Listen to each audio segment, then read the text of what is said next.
Oh, welcome to there's a Parshas here in wonderful Kilas Neighbor Avram and beautiful Shari Chesed Yushalayim. Dr. Schuster will have to tell me if I got it right. He gets okay. So we're going to look at a mitzvah that's brought here in Parshas Emor that, on one hand, is one of the most central and famous mitzvahs that we have, and it's called Kiddush Hashem. It's called Kiddush Hashem. So Kiddush Hashem, in its classic sense, Rashi says here, the pasuk tells us, "V'lo techalalu es shem kodshi, v'nigdashti b'soch b'nei Yisrael ani Hashem mekadishchem." So we're going to have to see what these two things are, what we call Chilul Hashem, and Chilul is the lashon of cholol, an empty space. V'nigdashti, right, is an idea of dedication, an idea of something which is linked, like the Kiddushin of a man and a woman, v'nikdashti b'soch b'nei Yisrael. And how is this done? So Rashi quotes the Torah's Karni, Mesor atzmecha v'kadesh shmi. Give yourself over and be mekadesh my name. So in its classic sense, this is what's called the mitzvah of Kiddush Hashem, Mesirus Nefesh, giving over your life in very rare circumstances. Okay, the classic circumstances would be for the three averos of avodah zarah, idolatry, gilui arayos, forbidden relations, and ritzicha, and murder. Those would be the only three in which a Jew has to give his life. Now, again, there are many other combinations, what's called a shas hashmad, right? When there's an active campaign of the nations to remove Am Yisrael from Torah. And there, Chazal say that even on what's called Arkasa de Masani, if Jews have a particular minig of how they tie their shoes or what their shoelaces look like, so then a person would give up his life in those circumstances. And Chazal identified the time of Hanukkah actually as a Shas Hashmad, right? When the Gezeros of Antiochus were there to remove Am Yisrael from Torah. And certainly later as well, we find with the Haruge Malchus with Rome, who tried to stop the teaching of Torah. Now, on the other side, I guess, balancing the idea of Mesirus Nefesh Kiddush Hashem is the mitzvah of V'chai Bohem, V'lo Sheyomus Bohem, that we must live in the mitzvahs and not die. And Chazal applied this by saying this means, right? It's very, Baruch Hashem. So it says, Chalel Olav Shabbos Achas, right? Desecrate one Shabbos, so this person will be able to observe many Shabbos. So let's try to analyze these two things. We're going to be seeing from the words of the Sfas Emes, but also as interpreted by the great Mashgiach in Ger of Gudel Eisner. And I was specifically looking into Sefer, when it comes to things of Kiddush Hashem, Mesirus Nefesh, he spent about 4 years in the concentration camps. And when he speaks of these things, it carries a particular weight, a particular life experience. So the idea of V'chai Bohem, that a person must live, is because when a Jew comes into Olam Hazeh, right, he's got a... Sure, yeah. So a Jew comes into Olam Hazeh, he has a mission. He has a mission to fulfill. And it's not just V'chai Bohem that you have to live, that every ounce of strength that you have, every limb in your body, has been provided to you to fulfill the mission that you uniquely have in the world. So therefore, a person is supposed to live and supposed to be able to continue on and to be able to do more and more of these mitzvahs. Now, why is the mitzvah of Kiddush Hashem in those, let's say, three circumstances something that overrides this? So why those particular mitzvahs is a separate topic. But the idea that a person, isn't he cutting his life short? In other words, that same formula that Chazal gave, that if a person is going to lose his life by keeping Shabbos, so Chalel Olav Shabbos Achas, so do this Chilul Shabbos and save the life. Right? Call the ambulance, drive the ambulance, do whatever has to be done, right, in order for the person to continue on. Now, here we have a person who was being forced to serve Avodah Zarah, and he says, no, I'm giving up my life.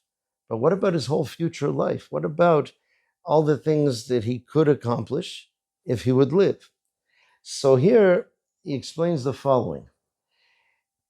When a person gives his life, that is a decision, first of all, to give over for Hashem the greatest desire of all desires. Ritzon haritzonos, that Hashem implanted in us, the desire to live, the survival instinct.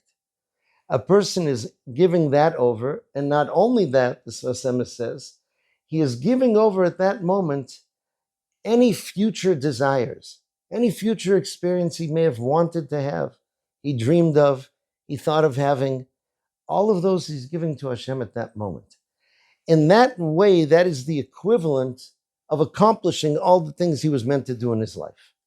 That's how, in those circumstances, that idea of Kiddush Hashem is not cutting short what he could do in the world, but it's actually, in that moment, accomplishing all of the different things he could have accomplished and would have accomplished, because our life is meant to be deciding that we will do everything according to the way Hashem wants. And here he's giving his entire future life for what Hashem wants here. But, the Sfas Emes points out, this is a very quick and somewhat hasty decision. This is not to minimize it at all. And Jews have made this decision throughout history. The Baal HaTanya points out how surprising it is sometimes Jews who have done this, who weren't particularly knowledgeable, weren't even sometimes particularly observant, right? And they decided that they would, for their Judaism, give their lives. But he says this is something which is done b'chipazon. This is something which is done quickly, and it's a one-time decision.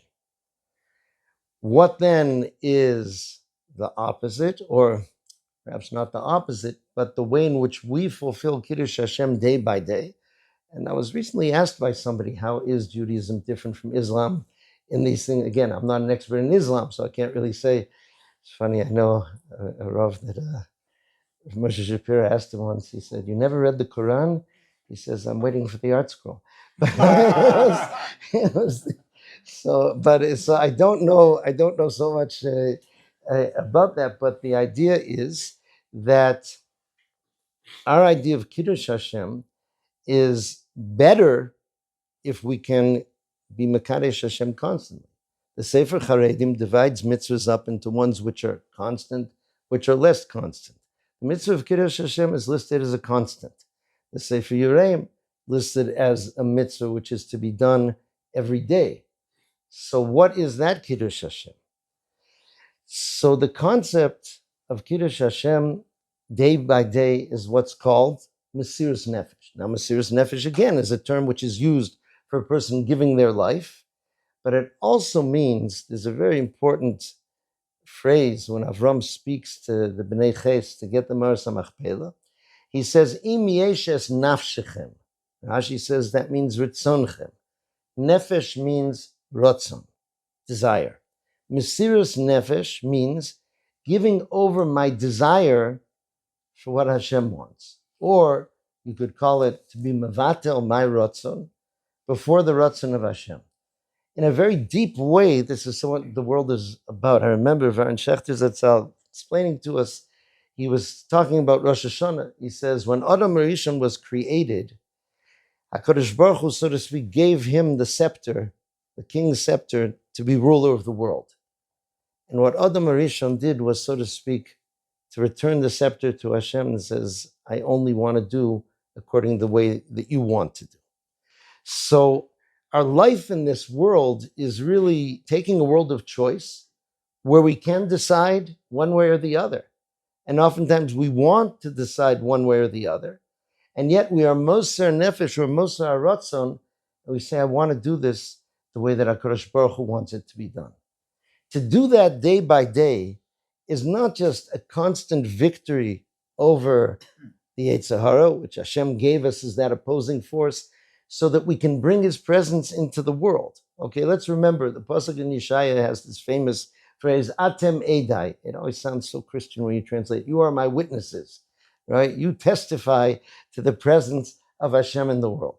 The Beis Halevi says in Parshas Vayigash that this is part of the bris that Hashem made with Am Yisrael, that his presence in the world only comes through Am Yisrael. How do we bring his presence in the world? We bring his presence in the world when we're living by a different system. We're living by the system as defined by our emunah. The decisions that we make in the eyes of the world are not reasonable, they don't make sense. You can do this. Nothing will happen to you. Nobody's watching you, right? It's natural. Everybody does this, whatever it may be. And yet we're saying we're in a different system. That's the famous mashal that Rabbi Akiva gave Papus, right? When Rabbi Akiva was teaching Torah and under the Romans, it was very dangerous. And he said, why do you do this? Right? Come, just join with the Romans, etc. And Rabbi Akiva said, it's like the fox talking to the fish in the water. He says, you have such a dangerous life there. They try to catch you with hooks. They try to catch you with nets. Come up to the dry land and you'll be fine like me. So the fish said, foolish fox, the water is our life. Meaning, the water is the makom of the fish. Makom is from the lashon of kiyum, which means the terms of existence, that which gives the fish its terms of existence. So the fish lives in a different terms of existence than the fox. By Am Yisrael living the way we do, so we bring Hashem's presence into the world because we say the world is not run by nature as you think it may be. The world is actually run by HaKadosh Baruch Hu. And every time we make those decisions, even in hiding, right? This, the Talmud Rebbe said a beautiful thing. That's why it's a nifal form. It's a passive form in the mitzvah. V'nikdashti b'toch b'nei Yisrael. Hashem says, I will become, right, mekudash among b'nei Yisrael. Why doesn't it say b'nei Yisrael will do Kiddush Hashem, will be makdish me? It says because it's even on the hidden Kiddush Hashem. It's a person alone in their own room, right, deciding, am I going to send that email with the Lashon Hara or am I not? Right, whatever it may be, which is there, when you live according to that system, so then HaKadosh Baruch Hu's presence comes into the world, and that is the true Kiddush Hashem. When we don't, that's what's called Chilul Hashem. It leaves an empty space, a space where the presence of HaKadosh Baruch Hu could have been, and we left it empty to be filled by the view that the world is run by nature or by the decisions of people and powerful people, etc. So each one like that. There's a famous story. There's a famous defense lawyer in America. He's one of the most famous, and he's a frum Jew. His name is Ben Brafman. And he represented many different famous people, like the O.J. Simpson trial or something, if people familiar with it. So this, Ben Brafman spoke at it was a Torah conference, it was a chinuch conference, something like that. And he said that he was approached by a certain gentleman who was a singer in the rap genre, and the name he went by was Puff Daddy. And Puff Daddy was in trouble because some people in his vicinity had been shot. And apparently he was suspected of having a hand in this, or more than a hand. So he was a wealthy person, and he was assembling lawyers to defend him. So he heard that this guy Brafman is the best. So he met with him. And they talked about the case, and they talked about his costs, what it would be. And they came to an agreement. But before they broke up, this Puff Daddy told him, he said, you should know, he says, when you work for me, the phone never rings twice, okay? The phone never rings twice. You're with me 24/7. So Mr. Brafman folded up his things. He said, I'm sorry, then we can't work together. He said, why? He says, because I do no more than 24/6. That's the maximum. He explained it to him. Oh, Shabbos, this, that. He said, okay. And he agreed.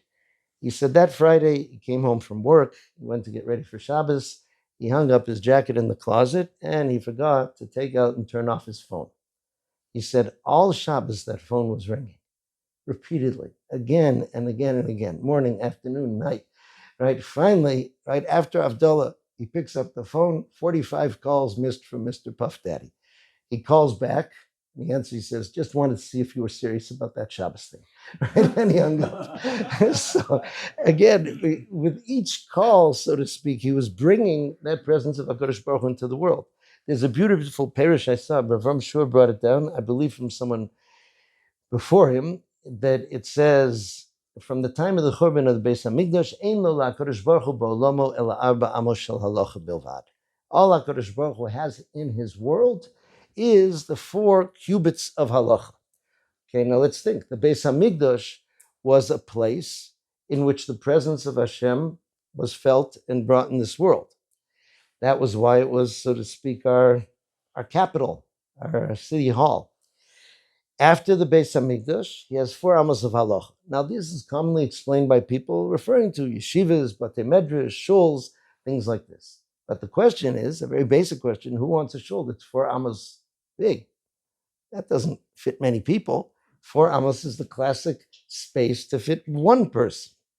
So he said, the arba amos of halacha is when a person is in his workday and he has a question, should I do this or shouldn't I do this? Or how do I do this and how do I not do this according to Torah? His arba amos become filled with Hashem's presence. That's how we bring Hashem's presence into the world. And those questions are very difficult also. Oftentimes they're very, very difficult.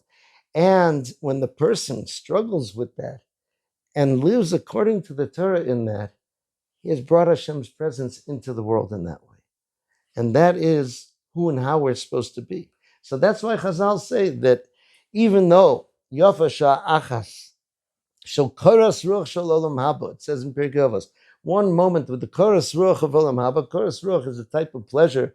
Rav Dessler explains it, and I heard Shalom Shvadron say it very picturesque, like that you're not experiencing the pleasure itself, you're just like standing outside the bakery and smelling the rugelach. He says, one moment of a shmek of Olam Haba, without even experiencing it, he said, it's greater mikol chay olam hazeh, from all the life of this world. Rav Shalom said, he said, mikol glida shabaolam, from all the ice cream in the world, he says, it's better. Rav Dessler did it more mathematically. He said, if you imagined every person on the world being able to enjoy every pleasure that they want throughout history, multiplied by all the people of the world, right? So one moment of the shmek of Olam Haba is greater than all that pleasure. But it continues, Yafa Sha'achas Shel Tshuva Maisim Tovim B'Olam Hazeh Yosem Mikol Chai Olam Haba. One moment of Tshuva and Maisim Tovim in this world is greater, not than the shmek of Olam Haba, but then the Olam, more than the Olam Haba itself, which is eternal and unbounded. Because, right, when a person has the ability to transform the world as it's meant to be, to bring HaKadosh Baruch Hu's presence in the world with this, through that one moment, a sha'ah can be explained in a variety of things. Sometimes it means to look, right? When it says, V'lo sha'ah el kayin el hevel v'minchasa, that Hashem didn't look to Hevel's korban, right? It also means desire, right? That he didn't want Kain's korban, right? Lo sha'a el minchasa. So one moment of desire in this world, of sha'a achas in this world, you choose the ratzon of Hashem above the other ritzonos that are there in the world, so that is greater than olam haba, because that connects us to our source. The whole joy of olam haba is that we're connected to our source, that we get to reconnect. But the ability to make that connection from far away is the greatest pleasure which is there in the world. That's what we have the ability to do. That's what malachim can't do, because they're there. So therefore, the very setup of the world now does help us somewhat understand these things. The world, olam, is from a lashon of elim, to hide. It hides Hashem's presence. And we are here in this world living according to a system that other people can't see. The Sfas Emes speaks about the pasuk in Shir Hashirim and Chazal's Medrash. It says, "Ketapuach ba'atzaya ya'ar dimisich rayosi." I compare my beloved to an apple tree among the trees of the forest. Betzilo chimadati v'yoshavti. I sat in his shade I desired his shade and I sat in it. V'pirio matok l'chiki. And his fruit was sweet to my palate. Chazal said the Eitz HaTapuach gives very poor shade. Very poor shade. K'tapuach ba'atzei hayar. The world outside of Am Yisrael looks at what Am Yisrael are aspiring to, what we're connected to, what we say our life is about, and they say it doesn't seem to be doing you much good. In other words, you're having a very difficult time throughout history. You're getting murdered, you're getting tortured, you're getting thrown from here to there, and all these kind of things. It's like a man sitting under that apple tree getting sunburned. So he says, hey, stupid, that tree doesn't give any shade. But yet, betzilo chimadati v'yashavti. I sit in his shade because it's a different shade that others can't see. It's like a spectrum of light that they can't see. Upiryo matok l'chiki, and his fruit is sweet to my palate. Others can't taste it. So this is our story here. This is what we're supposed to be doing, what we're trying to do. And the ikar is to focus on this idea of living, of trying to live according to Kiddush Hashem. Rav Gudel says a powerful thing, and he's someone, again, who lost his one daughter at the beginning of the war. He says, at the Akedah, right, Yitzchak was the one who was going to lose his life. Yet it's viewed as a test, as the ultimate test of Avraham Avinu. The 10th of his 10 tests. Why more for Avraham Avinu than to Yitzchak? Because what Avraham Avinu was committing to was to continue living even after he would shecht Yitzchak and know that he did that. Because that idea that if Hashem has me here alive and he wants me to live, so therefore I must make that decision and choose life. As halech lifnei Hashem b'aretzos hachaim, I must walk before Hashem in the lands of the living. In the previous week's Parshas, so it talked about the idea of not cutting yourself in mourning over someone who was died. Rashi brings down this was a custom among the Emorim that they would do, and it's forbidden. We're very strict about it. It says in the Gemara, the tiniest scratch, even if it's something that'll heal up, if you do it because this person died, right, is totally forbidden. And for each scratch, it can be forbidden, and each thing which is there. So why do we tear kriya on clothes, as Rav Hirsch, but we can't tear kriya on ourselves? He says tearing clothing represents the feeling that our world is now changed. Clothes represent that which surrounds us. We're now missing a person who was very precious in the world around us. That we tear. But in terms of me, if HaKadosh Baruch Hu saw fit to give me every cell in my body, each cell is here for a purpose. And for me to minimize my life force in any way goes against the desire of Hashem, makes me less able to do what I'm supposed to do in terms of living. That is, anathema to us. He also said that it connects to a form of Avodas that many people view death as this separate creature, this powerful monster that wants to kill us. And therefore, many people, the idea of even cutting and letting blood is to appease this death, monster, and even human sacrifice they would do for it. The Jewish view is entirely different. I think even these pictures in the Haggadah of the Malach HaMavos is the skeleton with the big knife or sickle or whatever is there. It's not the Malach HaMavos, is a malach of Hashem, just like any other. Death comes from Hashem. Hashem is Meimi Sumachaya. Hashem takes away life. Hashem gives life. And death for us, he points out, is the shift from one life to another. So we look at the world very differently. We live very differently.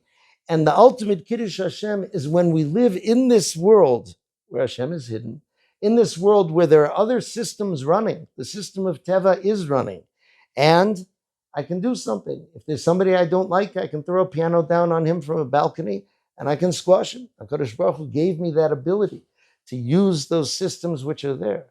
But when I don't do that, and that in fact is one of the great places of a Kiddush Hashem, where a person was insulted and doesn't insult back. That's viewed as a great Mesiras Nefesh.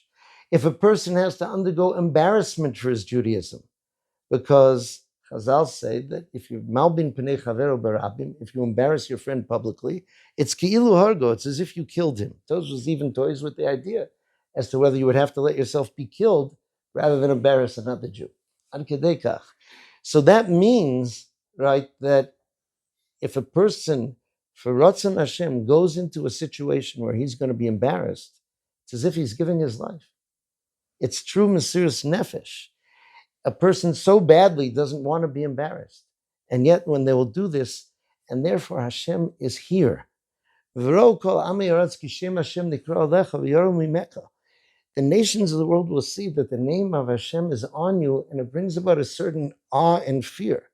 The fact that Am Yisrael survive against all predictions, against all nature, and only through the Torah, because we see that where the Torah is not kept and not learned, so Am Yisrael do disappear. So that is something that brings a certain awe and certain fear to the nations of the world. I saw an article once by one, I think he was an academic, but he was probably an anti-Semite as well. It seems he says, the Jews are somewhat like cockroaches. Humanity does everything they can to eliminate cockroaches, and they keep coming back, and they keep multiplying.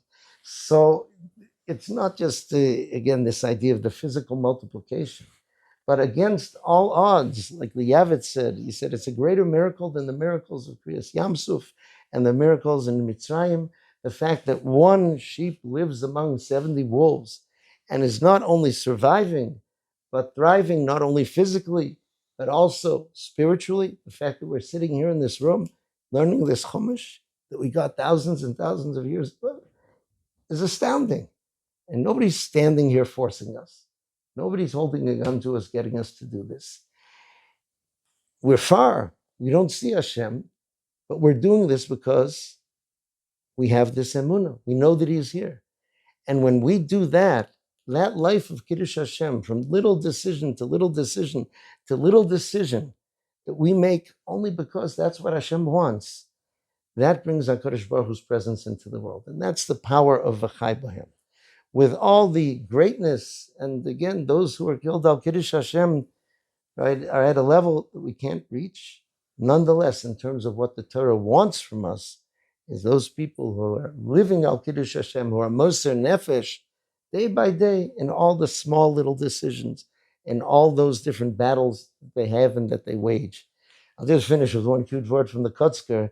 Right, somebody asked him, they said, you see, when you talk about the tzaddikim of the previous generations, they said that, they see the ushpizin on Sukkot, right? They would say, Avraham Avinu, come in, sit down, make a l'chaim, and all these things. We don't see this. He says, I'm greater than them. He says, why? He says, because I don't see them.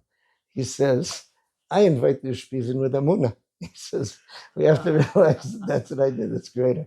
Okay, may we be zochet to live and live in the right way and bring lots of chaim to the world.